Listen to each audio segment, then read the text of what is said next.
Oh wow, Estêvão. Oh wow, Joao. Oh wow, oh wow, oh wow, oh wow. My people, welcome back to the channel. Welcome to the semifinals. Welcome to Joy. Welcome to Patana FC. We are within. We are winning. Chelsea done did it into the semifinals. Major talking points, major glory for a Chelsea fan. How have we done this? Everyone is preying on our downfall. Every team in England does not want us to win the Club World Cup, and we are one step closer. In terms of funds, haven't we made like 70 million from this competition? We've signed Jamie Gittins for free. I am the one, the way. Oh, Chelsea. Oh, Chelsea. Stayed up. My voice is still groggy, guys. Forgive me. But we're up, and I just had to react. I just had to. I've been itching since I passed out. You know, just a bit of rest, and then we jump in. Early morning on a Saturday.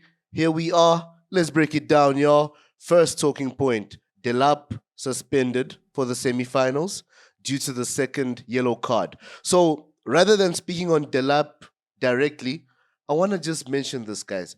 Is it okay that 2 yellow cards get you a suspension in a tournament that's potentially 8 games? Shouldn't it be at least be 3? Like just 3 cards, not 2. I mean, if you got a card in the first game, like for us against LAFC, Cucurella got a card. And then let's say Cucurella got a card yesterday. Now he's suspended for a semi-final. The distance in games between the game against LAFC and our game yesterday against Palmeiras, it's too much. There's such a gap. You know, for a player in a physical game to not get a yellow, I think 3 cards should be the minimum, not 2.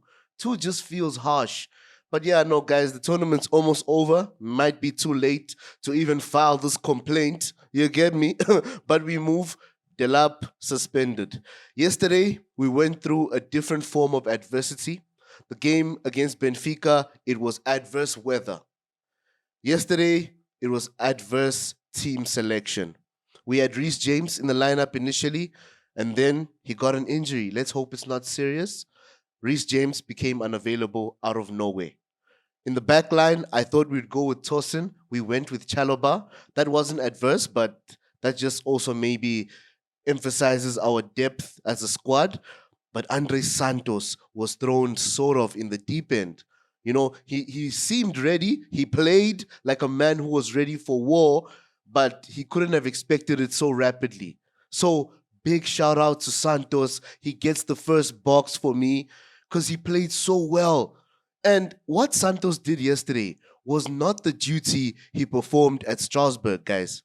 He played a different role. At Strasbourg, he was a number 8, if anything, but he would play in the 10 role more than anything. So yesterday, for him to be disciplined defensively, that deserves major praise to our player. We've brought on a serious player here. In the upcoming season, that's a man who can definitely deputize for Enzo Fernandez. What a player he is. So the talking point in terms of the first box is just how much respect we need to put on Andre Santos' name, having been thrown in the deep end of a quarterfinal without even expecting to start the game. And playing that well. Oh, you get me. Second box also has a talking point. I believe every box will have an underlying talking point of sorts. And this one comes to you courtesy of Spy 2 member Snallo. I call him Snallo the Great. He said, Cole Palmer has to show his successor, his son, the man that will be on the bench for him. Palmer has to show him how it's done. And there he was, Palmer scoring his first goal of the tournament, making a statement, teaching Estêvão. Before Estêvão responded, though, we'll talk about that. But Cole Palmer, he's deserved a goal. In this tournament, he's deserved to score. He's been so good across the tournament. The only thing that's been lacking is him putting the ball in the back of the net. which he did. He's been supplying his teammates, he's been opening space, dribbling past a few players. The finishing product is all we needed from Palmer, and he gave it to us in the best way. Just reminds you of Cole Palmer at his coldest, in the coldest of moments, in the temperatures that freeze. You get me? Chippy chips. Yeah. They have to be them chips. Yeah. Cole Palmer, great game overall. Dictating things for us, drifting across the line as he does, but even going back, working hard, tracking back. Moments where Palmer's winning the ball back closer to the CDM positions, going backwards, looking for the best pass. We love Palmer. He's a hard worker. We appreciate him, and what a great game from him. Third box. Yeah, okay, the third box is a negative one. So let me just touch on Estêvão Willian. So yesterday, every Chelsea Brazilian shined. We'll speak on the other Brazilian, but to mention them, we've mentioned Andre Santos. Estêvão Willian is a Chelsea Brazilian. He shined. What a goal. If anything, I think Estêvão Willian will teach Robert Sanchez to be a better goalkeeper, because Sanchez underestimated the ability of Estêvão to shoot from that angle. Estêvão, I don't know how he even saw the gap, but he recognized that gap in which Sanchez had left in not guarding the near post. And even if Sanchez was at the near post, to strike it high in those positions, hit the crossbar, and it goes in from there. It ricochets in. That's class from Estêvão Willian. Chelsea fans, we can be excited. Sad for Palmeiras fans that this was his last game against his future side, but he made a statement. His last goal for Palmeiras is against Chelsea. That's historic, if anything. But yeah, guys, third box, Levi Colwill. Red box for Colwill. If Colwill was a better 1v1 defender, I don't think we would have conceded against Palmeiras. I don't think we would have, But to touch on that, the talking point behind this is that Colwill spoke on CFC Unlocked. It's a series that's ongoing on the Chelsea channel where they'll bring on a player and they'll speak to him, ask him some personal questions. Romeo Lavia is the most recent episode, but I think episode 2 was Levi Colwill. And Colwill criticized himself. He critiqued his own game. And what he said is that he could better himself in 1v1 situations. So I'm not saying between that episode and yesterday's game, he can improve immensely, but understanding where you're weak in terms of your game, where you need to improve, and then exposing yourself the way Colwill did yesterday. It's a bit shambolic. It's a bit embarrassing, and this has been one of our best defenders. So I'm expecting great things from Colwill, but he sort of let me down, guys. I don't know.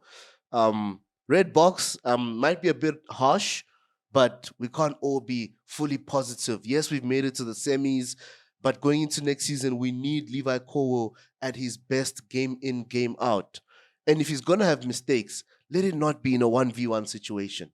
Not as a defender that's aiming to be great, So Colwill, I hope you see this, because we believe in you. We want you to be the best. We believe you can be the best. We believe you can improve in all these aspects that you criticized intrapersonally. You get me? We move, guys. Final box.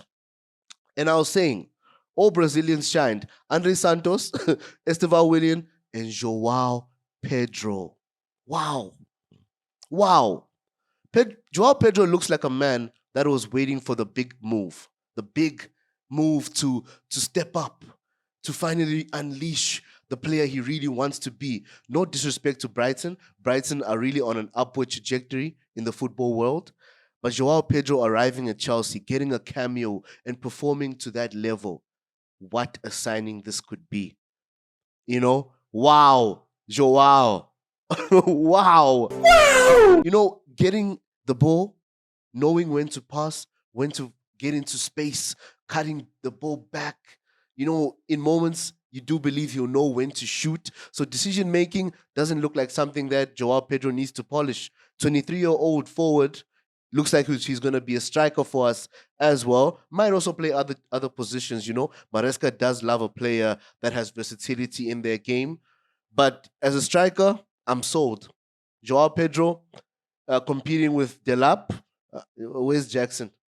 Where's Jackson? Because if I'm being honest, against Fluminense, I see Joao Pedro starting, guys. I see that as the main man. So Jackson, I don't know. We'll speak on that, guys. We actually need a video. I'm gonna jot that down. But yeah, guys, great game. Great game. All we needed was the win in whatever form it came. You know, it's a quarterfinal. We need to make it to the semifinals. We need to just shut up the haters. Go, too big mouth from these haters. Go and shut up, shut up, shut up. You get me? And here we are. We are Chelsea Football Club. So proud this morning. As I said, guys, forgive me for the groggy voice. I was actually recovering from a flu bug. But we going to be all right. Chelsea make you feel better. You get me? Blessings, my people.